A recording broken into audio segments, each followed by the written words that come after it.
কি গোয়েন্দা, কোথায় চললে গো? এই তো বাড়ি যাবো রে। একটু বাজারে গিয়েছিলাম। তা কি কিনলে গো বাজার থেকে?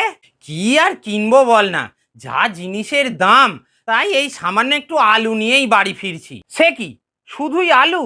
সবজি মাছ এসব কিছুই নিলে না? না রে, আসলে না আমার আমার ঠিক খেয়াল ছিল না। কালকে তো আবার জামাই ষষ্ঠী, তাই ভাবলাম বেকার বেকার বাজার করে কি লাভ বল না।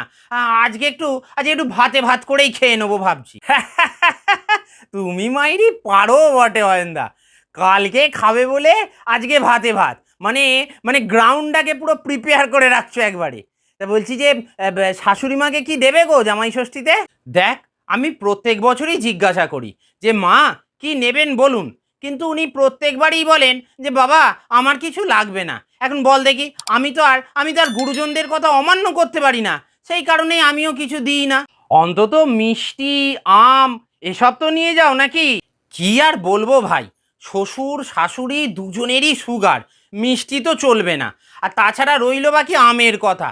আমার শ্বশুর বাড়িতে একটা হিমসাগর গাছ আছে, দারুণ মিষ্টি আম হয়। এবার বল দেখি, আমি আবার ফালতু নিয়ে গিয়ে বেকার বেকার টাকাগুলো নষ্ট করে কোনো লাভ আছে? দাদা গো, তোমার পা দুটো একটু দাও, হ্যাঁ নমস্কার করি।